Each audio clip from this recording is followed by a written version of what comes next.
झारखंड सरकार ने छठ महापर्व को लेकर गाइडलाइंस जारी किए हैं, जिसका लगातार विरोध हो रहा है।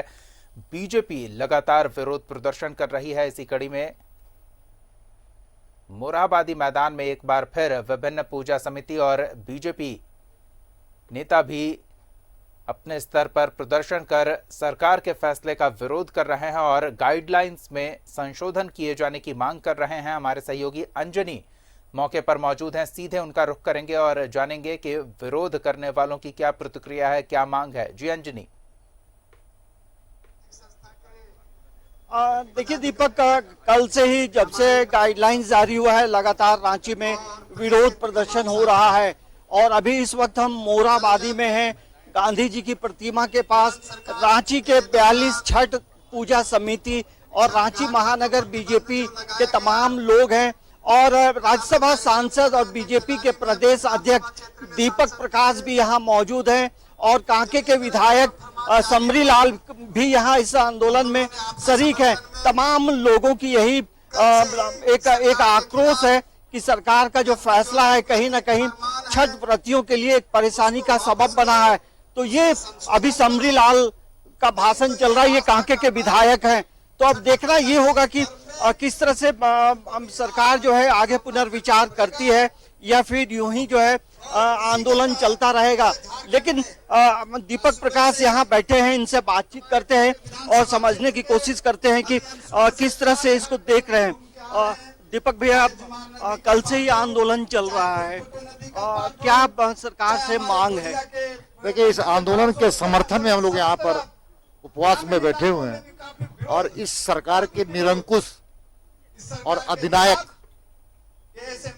नीति के खिलाफ पूरा हिंदू जनमानस आज आक्रोशित है और उस आक्रोश की अभिव्यक्ति ये है। इसलिए सरकार इस पर पुनर्विचार करे, पुनर्विचार करते हुए छठ पूजा को करने की इजाजत दे और नहीं तो भारतीय जनता पार्टी इस आंदोलन में शरीक होकर के आगे बढ़ करके इस आंदोलन को तेज करने का काम करेगी।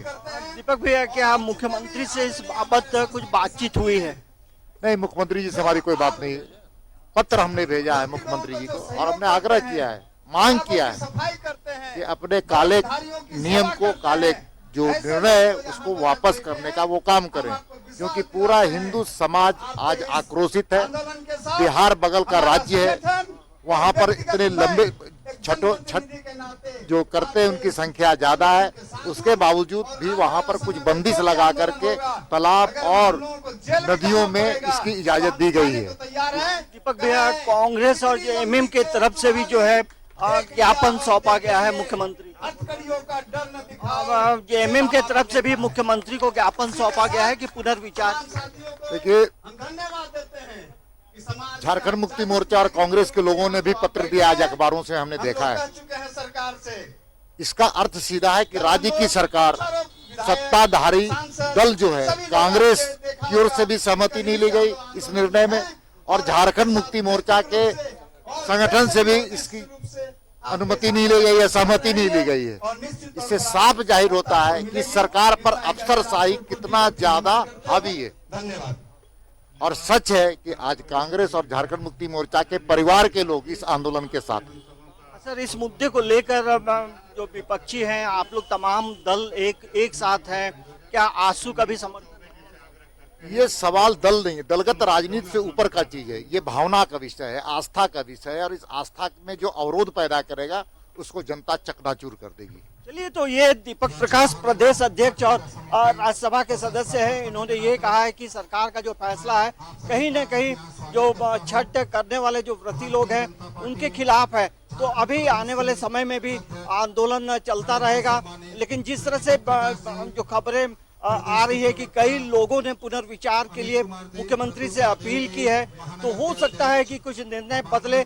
लेकिन इस मामले को लेकर बीजेपी पूरी तरह से गोलबंद है। राज्य के तमाम जिलों में, सभी जिलों में विरोध प्रदर्शन हो रहा है। रांची की बात करें, जमशेदपुर की बात करें, तो ये तमाम इस मुद्दे को लेकर बीजेपी कहीं ना कहीं रेस में नजर आ रही है। लेकिन अब देखना ये होगा कि आज किस तरह से पुनर्विचार का फैसला होता है। दीपक।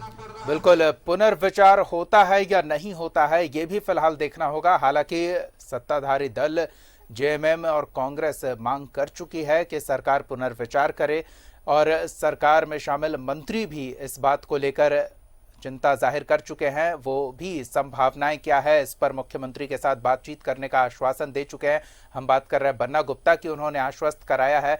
तो लगातार अब इस तरह की बातें सामने आ रही है कि सरकार को पुनर्विचार करना चाहिए, यानी कि साफ तौर पर सरकार पर दबाव है इन गाइडलाइंस में संशोधन को लेकर। तो क्या संभावना दिख रही है क्या, क्योंकि अब वक्त तेजी से निकलता जा रहा है, अगर सरकार देर करेगी गाइडलाइंस में संशोधन को लेकर तो जो समितियां तैयारी करती है छठ पूजा के मद्देनजर घाटों पर, वो तैयारियां अधूरी रह जाएगी। अंजनी, देखिए दीपक, जिस तरह से रांची में लगभग यदि हम देखें तो नगर निगम के क्षेत्र में 16 से 17 जो है घाट हैं और जिसकी साफ सफाई जो है वो पूरी तरह से कर ली गई है। नगर निगम की अपनी पूरी तैयारी हो चुकी है, लेकिन जो सजावट की बात है वो तमाम चीजें अभी रुकी हुई हैं और जैसे फैसला यदि पुनर्विचार होता है तो तमाम चीजें तुरंत हो जाएंगी, उसके लिए कोई परेशानी नहीं है। तो ये अब देखना ये होगा कि तमाम लोगों की जो नजरें हैं वो सचिवालय की तरफ है, प्रोजेक्ट बिल्डिंग की तरफ है, मुख्यमंत्री की तरफ है कि किस तरह से मुख्यमंत्री पुनर्विचार करते हैं, क्योंकि मुख्यमंत्री जो है प्रोजेक्ट भवन पहुंचेंगे, उसके बाद हो सकता है बातचीत हो। तो तमाम लोगों की यही इच्छा है कि इसमें परमिशन दिया जाए। लेकिन एक बात जरूर है दीपक, जिस तरह से कोरोना का संक्रमण रहा है, तमाम लोगों को जो है प्रिकॉशन भी जरूर लेना चाहिए। यदि परमिशन मिल भी जाता है तो उसके बाद भी जो सामाजिक दूरी की बात है या कोरोना से बचने के जो तमाम उपाय हैं, इन चीजों को लेकर सभी को जो है सरकार के जो कोविड के जो गाइडलाइंस है उसका पालन जरूर होना चाहिए। क्योंकि देखिए अभी पूरी तरह से संक्रमण खत्म नहीं हुआ है और दवा अभी बनी नहीं है, तो तमाम चीजों को लेकर यदि सभी लोग सजग रहेंगे तो परेशानी नहीं होगी। लेकिन ये ऐसा एक महापर्व है जहाँ लोग जो छठ व्रती होते हैं वो पानी में काफी देर रहते हैं, सूर्य भगवान की उपासना करते हैं और एक कोई परिवार जब छठ करता है तो उसके साथ काफी लोग आते हैं, क्योंकि श्रद्धा और भक्ति जो है इस पर्व में जुड़ी हुई है। अगल बगल के लोग हो, परिजन हो, तमाम लोग आते हैं। तो ये एक ऐसा पर्व है जहाँ भीड़ को कम नहीं किया जा सकता है। तो अब देखना ये होगा कि यदि पुनर्विचार होता है तो नया गाइडलाइंस क्या आता है, ये देखना, ये हमें थोड़ा सा वेट एंड वॉच में रहना होगा। करते हैं कि सरकार क्या फैसला लेती है अपने दिशा निर्देशों को लेकर, क्योंकि विरोध के स्वर और भी मुखर होते जा रहे हैं और अब तो लोग धरना प्रदर्शन पर भी बैठ रहे हैं। धन्यवाद अंजनी, नजर बनाए रखें, आगे भी आपके साथ जुड़ेंगे इन मामलों को लेकर ताजा जानकारी के लिए।